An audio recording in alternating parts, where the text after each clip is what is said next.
Welcome back to the Jasmine Star Show, a place where we find space, grace, the hustle, the grit, and everything we need to do to grow a business. But ladies and gentlemen, it's a little bit of story time. So the room thundered, and it was kind of like a lightning bolt had struck the center of the room, and then fissures ricocheted from all of the walls and from the carpet and from this room sitting in a hotel ballroom. Actually, I should probably back up and explain how I ended up in that room at that very moment. So I was in Napa with my good friend, Amy Porterfield, and she said, "Hey, do you think I can invite a friend to dinner?" To which I replied, "Of course, the more the merrier." So this guy walks in, brings a bottle of wine, and he's larger than life. Like, he's the kind of guy that talks so fast and so animated. He's like one of those memes that has like the algebra flying above his head and all of these ideas that are flying through his mind and his insights. And I thought to myself, whoever this guy is, he's pretty dang smart. Lo and behold, his name is Brendan Bouchard, and that was the night that I created a new friend. So while I was listening to him, I was quiet and I was listening less to his words, and I was focusing more on he thought. The way that he thought was different than most people, and I was intrigued because whenever I see somebody thinking differently, I ask myself, how could I possibly think the same way? So the night ended with, champagne, some farewells, and then a week later, I get a text message. "Hey, Jasmine, it's Brendan. Amy gave me your number. Are you available to speak at my event?" To which I replied, "When is your event?" He said, "Tomorrow in Huntington Beach." And he's like, "Can you come speak to my audience?" And so when I got this message, lo and behold, I had the next day available. And anytime I could speak to a crowd of people who follow a man who has algebra floating his head, I would be like, sure, yes, and yes. So, 2023, I chose to tell myself that it was the year of yes. But this was December 2022. So I decided I'm going to start 2023 early. I don't know about y'all, but 2022, I was ready to end that year. I was ready to end that year. So I said yes. Now, we were driving, JD and I were driving down Pacific Coast Highway, and then we're ready for whatever adventure is going to come our way. Because I believed I'm going to go into an adventure, but we were not ready for this. So I walked off stage, and JD grabbed me by the shoulders and he whispered, "Being in that room felt like we were in a shaken bottle of champagne." Y'all, I had never had that type of experience because the group I was speaking to, they weren't just like an audience. They were a group of life coaches. And if you meet one life coach and they're like high on life, try putting that I don't even know how many people in the room, like 1,000 people in the room of all people who are high on life. And I have spoken to groups before. And as I entered into this conference room, the air felt like it sparked. And I was speaking to life coaches who charged the event in a way that I've never, ever experienced this. Like, they were not just high on life, they're high on their own supply. They were high on everything that was good and happy. And so all of a sudden, now I have to tell you, I have had a standing ovation before, but not on the regular. Like, when I get one, I'm like, wow, like that's pretty incredible. And this one, not one, not two, but 3 standing ovations. Now I have to tell you all, I didn't think it was particularly that good, but I spoke from the core of who I was, and I showed up 100% as me.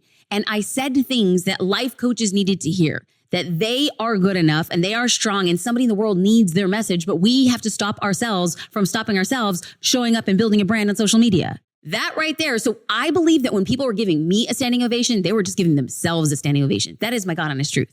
So the keynote ends, and then we get into this Q&A session. And the Q&A session was going really well. And I was like, okay, this is good. And then it came to a close. And then a woman raised her hand and she asked, "Jasmine, how do you deal with rude comments?"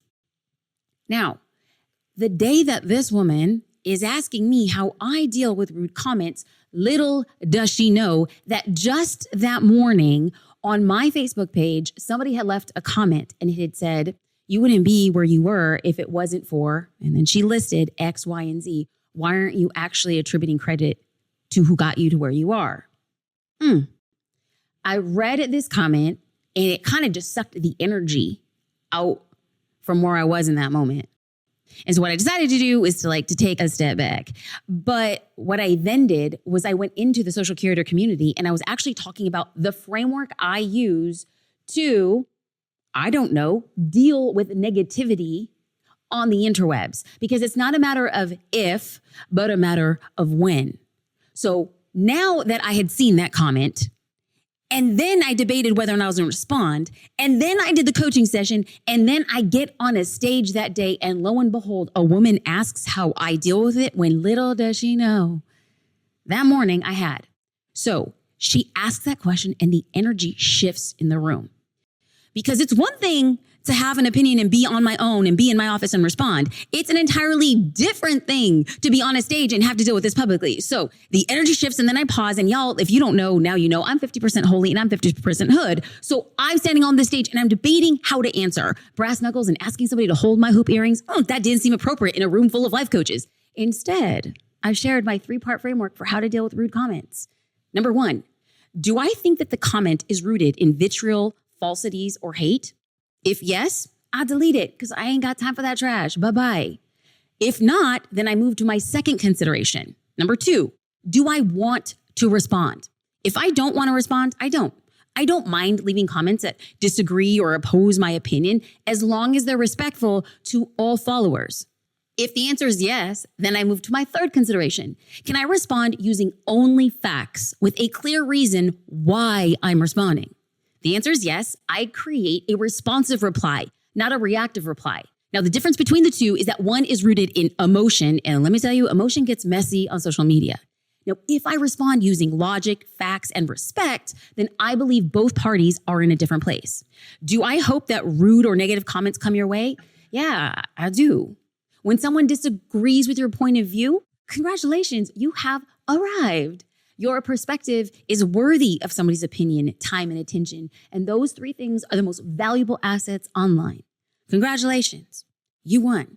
Flip your hair back, check your nails, air kiss the haters. Because wherever you are watching this, I hope that you find yourself in the middle of a bottle of shaken champagne so that you can look around with light ricocheting off the walls and say, I have done arrived and I am okay to choose how I'm going to respond. Now, let's close this little note on the podcast. I did actually respond to the negative comment that I got on Facebook. I went through my 3-part framework and then I blew off my fingers because I got to typing. And what I made sure very clear was I have never once, not ever, denied who has helped me along the way. I am forever and will be forever indebted to the kindness, to the endeavors of the other people who saw something in me that said, you are going to be a benefit to me and I will be a benefit to you. But I also had to be very clear that there are over 2,000 blog posts on Jasmine Star Photography blog who denote the journey and the people who impacted that. If I am forever indebted to cite everybody who has ever helped me on that journey, the list would be so long, I'd be writing a comment every single day, all dang day, twice on Sunday. I cannot continuously do that again and again, but I have something sitting in perpetuity that sits on my platforms that will forever be pointing back to the truth and the reality of it. And point number 2, see, here's the thing. You do not mess with a Puerto Rican who comes with you with facts and a law school dropout. Let's get to point number 2. Point number 2, I did things that other people wouldn't. I carried bags. I moved offices. I babysat. I sat on trade show floors and I sold other people's products. Why? I wanted to be close to the product. I wanted to be close to other people. I wanted to talk. I wanted to understand the industry. I had the wherewithal and the humility to do things that other people wouldn't. And yes, people opened the door for me, but I did something. I worked for every opportunity that I had. So to the lovely person who left the comment on Facebook, I went through my 3-part framework. I did decide to respond. I do not believe it was rooted in hate. I do believe it was rooted in shade, but I chose to respond and I did not respond in emotion. I responded with facts. And I believe with all of my heart that that party and this party are better because of it. So as you're watching or listening this podcast and you receive a negative comment, I'm going to repeat what I said. I'm going to say it again. Congratulations, you arrived. Doesn't make it easier, but you've done something worth somebody having an opinion. We can look at it with negativity or we can look at it with abundance. I choose the latter. Like always, thank you for listening to the Jasmine Star Show. It is an honor. It is a privilege for those of you who are consistent watchers, likers, leave a review. Normally they're called a gentleman's agreement. This is a gentle person's agreement.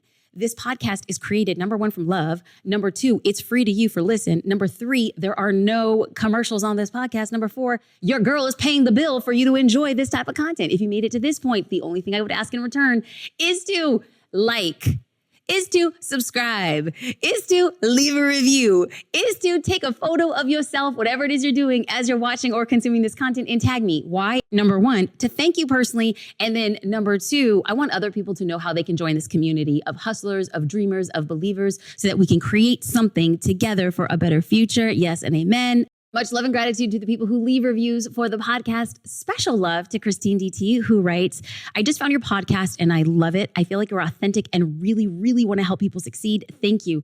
Christine DT, where is the lie? Where is the lie, girl? I do want to see you succeed and I want to help people. So thank you for leaving that review, and many thank you in advance for doing the same. Much love and gratitude. Bye, y'all.